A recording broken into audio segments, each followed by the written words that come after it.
चोली के पीछे क्या है वो तो भगवान ही जाने, क्योंकि ये सीज फायर मुझे तो कहीं जाते नहीं दिख रहा। मैं बटन दबा दूंगा और सारे पुल, सारे इंफ्रास्ट्रक्चर, रेलवे इंफ्रास्ट्रक्चर, सारे पावर प्लांट सब खत्म हो जाएंगे ईरान में। मुझे तो ये सीज फायर भाड़ में जाता दिख रहा है। बागडोर इस लड़ाई की नेतन्याहू साहब के हाथ में है। डोनाल्ड ट्रंप साहब पीछे लगे और वो सीज फायर बहाना बना के पीठ में छुरा घोंपते हैं। लेबनान ना सिर्फ ना शामिल है कहा गया, ठोक दिया गया लेबनान को। नेतन्याहू के लिए जिंदगी मौत का सवाल है। अब चाइना का तो बड़ा भारी रोल था, आगे किया है उसने भी पाकिस्तान को। मुल्ला मुनीर पेट पूडल है डोनाल्ड ट्रंप का, डोनाल्ड ट्रंप को बहुत पसंद है, चमचे उसको बहुत पसंद। नेतन्याहू साहब ने बोल दिया तुम बाजाओ भाड़ में। जितने दिन ये लड़ाई चले दुनिया की इकोनॉमी का सत्यानाश हो रहा है। नमस्कार, मेरा नाम है जितेंद्र चौहान और आप देख रहे हैं state mirror Hindi. Iran America के बीच युद्ध विराम हुआ है, 2 हफ्ते का समय लिया गया है। क्या वाकई में युद्ध विराम हुआ है? क्योंकि उसके बाद भी देखने में आया है कि लगातार हमले हो रहे हैं। हमारे साथ बेहद खास मेहमान मौजूद है, जनरल जीडी बख्शी सर हैं। बख्शी सर, 2 हफ्ते का समय लिया गया है। जय हिंद। सबसे पहले सर, क्या वाकई में सर 2 हफ्ते आपको लगता है कि युद्ध विराम रहेगा? क्योंकि हमने देखा है कि इजराइल की तरफ से लगातार हमले भी जारी हैं, पाकिस्तान मध्यस्थता कर रहा है, इसमें गुंजाइश नजर आती है आपको सर? मुझे तो ये सीज फायर भाड़ में जाता दिख रहा है। ठीक है साहब, देखिए, let's be go by the facts. Yes sir. ये डोनाल्ड ट्रंप साहब ने चेता दिया था परसों कि मैं ईरानी सभ्यता का समूल नाश कर दूंगा जी। मैं सुबह कर रहा हूं, बस सुबह 8 बजे बटन दबा दूंगा तुरंत। मैं बटन दबा दूंगा और सारे पुल, सारे इंफ्रास्ट्रक्चर, रेलवे इंफ्रास्ट्रक्चर, सारे पावर प्लांट सब खत्म हो जाएंगे ईरान में। ईरान ने कहा था कि हम अपने लोग, हमारे जो बच्चे औरतें हैं वो जाके पिकेटिंग करेंगे सारे इनकी, ताकि ह्यूमन चेन बनाएंगे। अच्छा, 6 घंटे में पता नहीं क्या काया पलट हुआ, लेकिन अल्टीमेटम के खत्म होने के 90 मिनट पहले जी शहबाज शरीफ साहब की एक ट्वीट आई जिसपे लिखा था ड्राफ्ट। तो ड्राफ्ट कहां से मिली थी?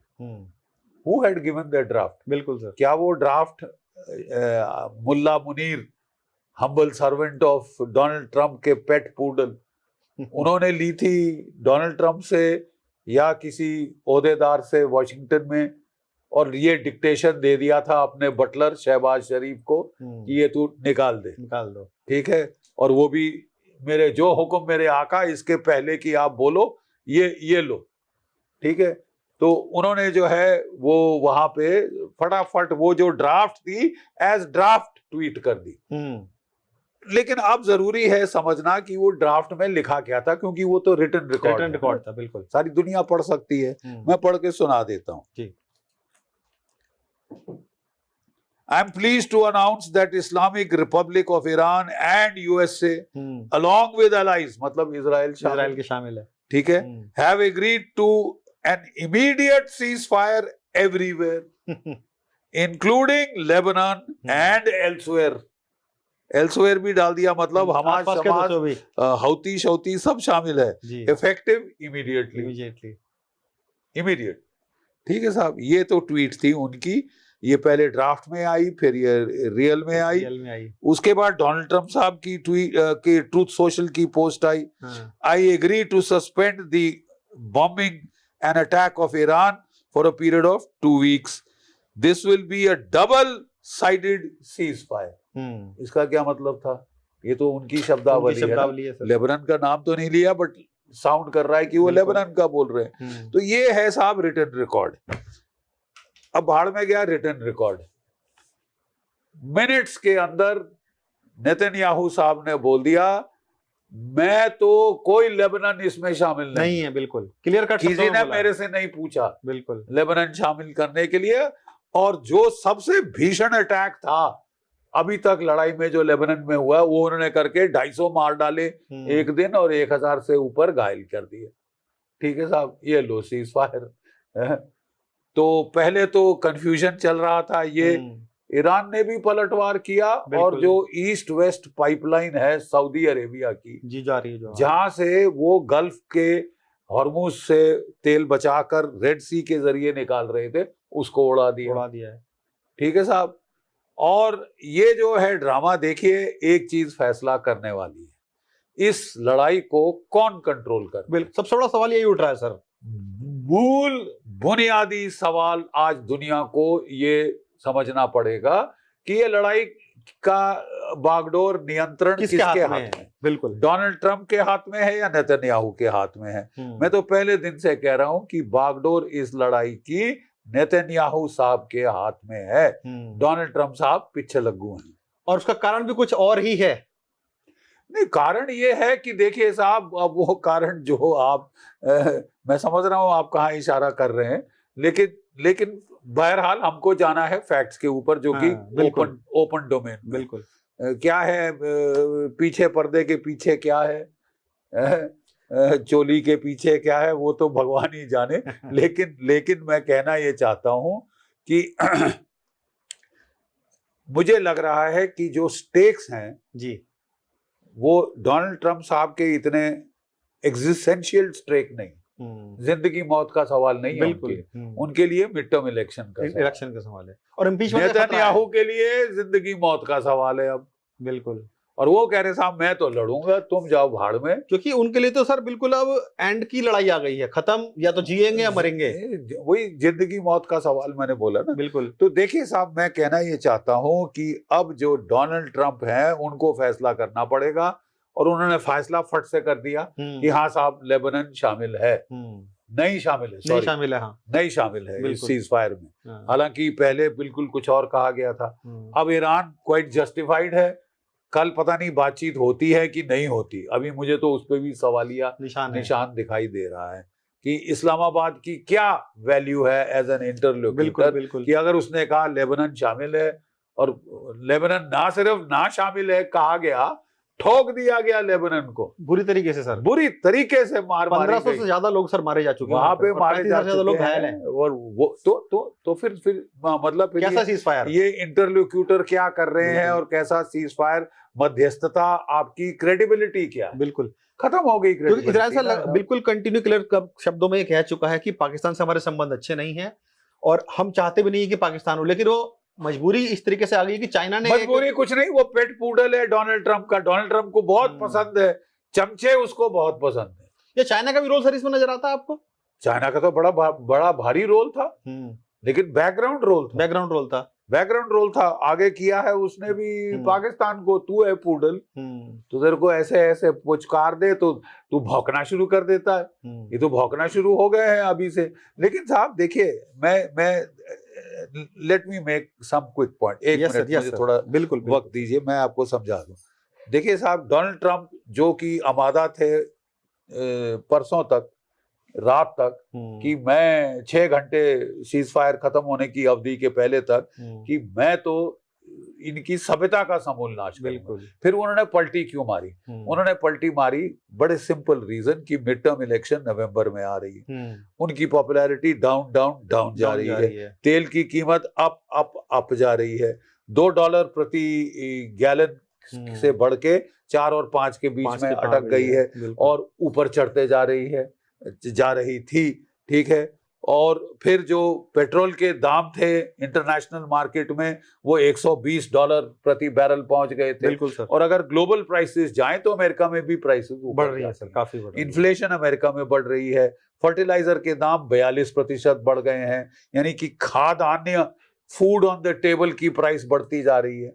अमेरिका के आवाम को फॉरेन पॉलिसी इशू में इतनी दिलचस्पी नहीं। उनको दिलचस्पी है कि मेरा बर्गर कितने पैसे का आ रहा है, सही बात है, मैंने जो कार में पेट्रोल डाल रहा हूं कितने पैसे का डॉलर प्रति गैलन पे जा रहा है, उससे उसको कष्ट होता है। डायरेक्ट पर्सनल व्यक्तिगत चोट पहुंचती है, और वो चोट डोनाल्ड ट्रंप को महंगी पड़ जाएगी साहब।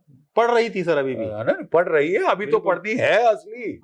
अभी तो खमियाजा भुगतना है ना साहब। तो डोनाल्ड ट्रंप साहब घबरा गए साहब, ये तो 40 दिन हो गए कहीं जा नहीं रही है, तो स्ट्रेट ऑफ हॉर्मुज उनकी फौज ने बोल दिया था खोलना असंभव है। तो तो उन्होंने काफी नाटक किया, मरीन मरून ये सब लाए। मेरा बड़ा सीधा सवाल मैं आपसे पूछ रहा हूं, जब अमेरिका ने इराक पे अटैक किया था 1998 में कितनी फौज लगाई थी जानते हैं? 7.5 लाख। 7.5 लाख।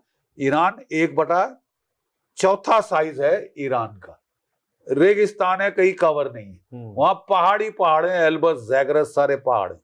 जब दूसरी बार इराक पे हमला किया 2003 में तो 3.5 लाख की फौज लगाई थी और CIA ने खूब रिश्वत खिलाई थी रिपब्लिकन गार्ड कोर को कि तुम लोग यार गायब हो जाओ, शांत हो जाओ, नहीं गायब हो जाओ, तुमको इसके बाद बड़ी अच्छी ओहदे पे लगाएंगे। वो उन्होंने लात मार के सब बाहर निकाले, सबके सब IS बन गए थे, आईसिस बन गए थे वहां। ये कहानी है। बट मैं तवज्जो किस तरफ दे रहा हूं आपकी? 7.5 lakh 3.5 lakh boots on the ground की जरूरत पड़ी इराक के लिए। 1/4 गुना साइज छोटा ईरान से।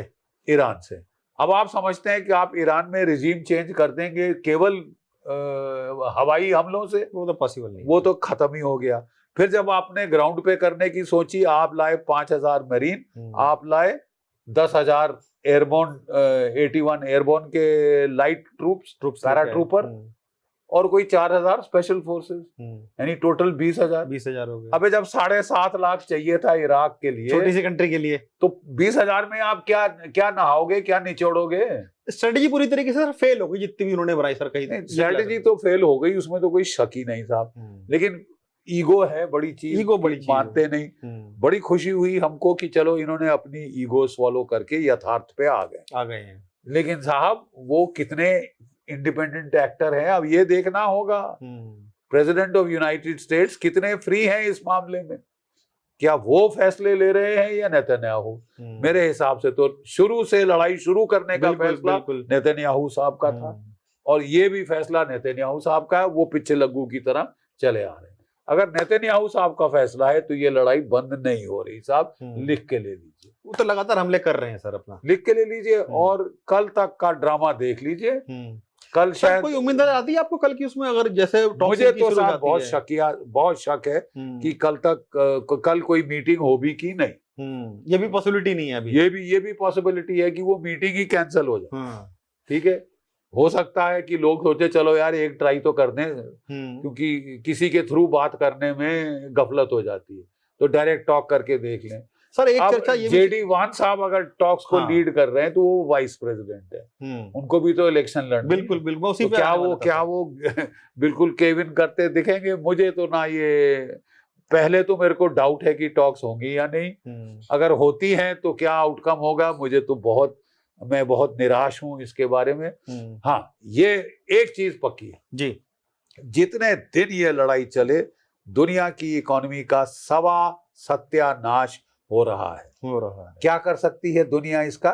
ठेंगा मेरा।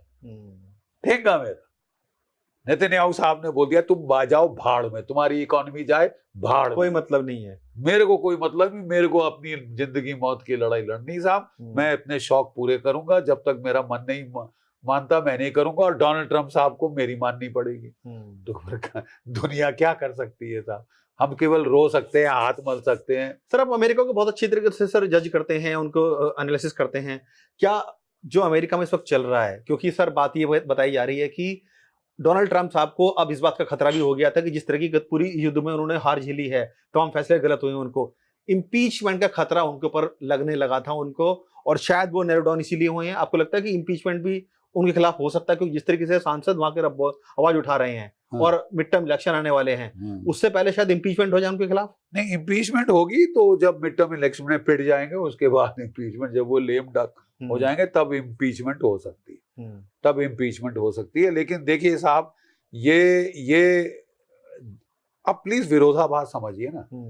क्यों अमेरिका ने बोला है दुनिया ईरान का तेल खरीद सकती, जिसपे सैंक्शन लगे थे? क्यों अमेरिका ने बोला है जो देश खरीदना चाहता है रूस से तेल ले लो, जैसे कि भारत उन्हीं के आदेश का इंतजार कर रहा था, क्योंकि जब बजी तो सब अपना हित देखते हैं। बिल्कुल ठीक है साहब। तो उन्होंने क्यों ये छूट दी है तेल लेने के लिए अपनी तरफ से? क्योंकि वो चाहते हैं कि ऑयल की प्राइस, ग्लोबल डाउन हो प्राइस जाए। डाउन रहे। ग्लोबल प्राइस डाउन रहेगी, अमेरिका में ऑयल की कीमत कीमतें डाउन डाउन रहेंगी। रहेगी, फर्टिलाइजर की कीमत डाउन रहेगी, हम्म, ठीक है, और उनको पॉलिटिकल नुकसान नहीं झेलना पड़ेगा। लेकिन नेतन्याहू साहब ने बता दिया तुम जाओ भाड़ में, मुझे कोई मतलब नहीं पड़ता, मैं मुझे अपना कोई युद्ध मतलब नहीं लड़ूंगा। पड़ता साहब, मेरे को तो लेबनान से लड़ना है, लड़ाई होके सर रहेगी। भारत ने भी एक बड़ा अच्छा स्टैंड लिया है, या हाँ। अच्छा है या सही है, आप बताइए सर। उसमें भारत के लोगों ने, भारत के दूतावास ने ईरान में साफ तौर पे कल बोला क्या? कि जितने भारतीय हैं वहां से अपना ईरान छोड़ दें, निकल जाएं। बहुत- क्या सर भारत को अंदेशा है इस बात बहुत का बहुत कि, सही डिसीजन। सर मेरा सवाल, क्या ये अंदेशा है भारत को कि लड़ाई अभी नहीं रुकेगी और ये पॉज मिला है आपको, ये हमें गोल्डन चांस है हमारे लिए, हमें जितने हमारे भारतीय हैं वहां से उनको निकाल के ले आए, और ये बात उन्होंने कह दी है क्योंकि बिल्कुल भारत को पता है। 100%, आई एम विद यू, 100% सही है। हम्म, क्योंकि ये सीज फायर मुझे तो कहीं जाते नहीं दिख रहा साहब। ये ड्रामा हमेशा डोनाल्ड ट्रंप के जब भी सीज फायर होते हैं लड़ाई ज्यादा भीषण कर देते हैं वो, और वो सीज फायर बहाना बना के पीठ में छुरा घोंपते हैं। बिल्कुल, ठीक है, ये उन्होंने पिछले साल जून में किया था, इस साल 27 फरवरी को किया, पूरा एग्रीमेंट हो चुका था, फिर पीछे ईरान से- सहमत हो गया था as per foreign minister of Oman कि साहब मैं अपना सारा एनरिच यूरेनियम दे दूंगा आईएईए को। फिर भी आपने हमला किया, हमला कर दिया, बिल्कुल। ठीक है, और अब आप क्या नहाएंगे, क्या निचोड़ेंगे, ये तो मुझे समझ नहीं आ रहा। लेकिन सीज फायर जब तक Israel is in charge and Israel is in charge of this war, conduct of this war, America केवल लीड फॉलो कर रहा है। और अमेरिका के सिपाही भी कह रहे हैं कि साहब मैं अपने देश के लिए मरने को राजी हूं, लेकिन मैं इजराइल के लिए नहीं मरना चाहता, तो आपको मरना पड़ेगा, आपको ये यथार्थ। सर मेरा आखिरी ये सवाल है यथार्थ आपसे, है। चीन एक गिद्ध की नजर लेके बैठा हुआ है हॉर्मुज पर सर, क्योंकि हॉर्मुज बहुत इंपॉर्टेंट हो गया है। हाँ, सब चीजें हॉर्मुज पर आकर रुक गई हैं। हाँ, क्या आपको लगता है कि सर हॉर्मुज खुल जाएगा, या जो टैक्स वसूली इस ईरान करेगा, ओमान करेंगे, वो होगी, या फिर कोई और रास्ता निकलेगा? क्योंकि चीन की बड़ी पैनी नजर और है। कोई रास्ता नहीं है, पीरियड। आप मिलिट्री एड़ी चोटी का जोर लगा के देख लो, जब तक 2, 2.5, 3 लाख अमेरिका की फौज नहीं लगाते, मराते 18 महीने के लिए, तब तक आप नहीं खोल सकते। आप लिख के ले लो। और चीन तो पूरा फायदा उठाएगा। नहीं, चीन का तो तेल जा रहा है साहब, वही देखो, चीन पूरा फायदा उठाएगा। चीन का तेल जा रहा है, हमारा भी तेल रुक रुक के आ रहा है, ठीक है। बंद है अमेरिका का और इजराइल का, ठीक है। उसने तो ईरान ने बोल दिया कि साहब हमने बाकी को नहीं रोका, हाँ वो आपको वो देनी पड़ेगी, जैसे कि सुएज केनाल में आप वो रेंट देते हो, टैक्स देते हो, वैसे टैक्स देना पड़ेगा, जिससे मेरा रिकंस्ट्रक्शन। क्योंकि सर ईरान को भी पता है कि हमारे पास पैसे कमाने को चाह रहा तो है नहीं सर, 9 लाख करोड़ पे अगर उसके पास आएंगे, अगर साल भर में वो करता है तो ये देखिए, so to sum up, ceasefire मुझे कहीं जाता नहीं दिख रहा। ये फैसला होना पड़ेगा कि इस लड़ाई का सुप्रीम कमांडर कौन है। लड़ाई के सुप्रीम कमांडर नेतन्याहू साहब हैं, और अगर वो सुप्रीम कमांडर है तो ये लड़ाई चलती रहेगी। जय भारत, जय हिंद सर। शुक्रिया सर, बहुत बहुत हमसे जुड़ने के लिए। जीडी बख्शी सर ने बेहद कड़े अंदाज में बता दिया है और सरल शब्दों में कहा है कि ये लड़ाई उनको रुकती नजर नहीं आ रही है। जो एक युद्ध विराम का ढकोसला रचा गया है, कहीं ना कहीं अमेरिका ने, ट्रंप साहब ने अपनी इज्जत बचाने के लिए ये पूरा षड्यंत्र रचा है, लेकिन सीज फायर कहीं ना कहीं होता अभी नजर नहीं आ रहा है।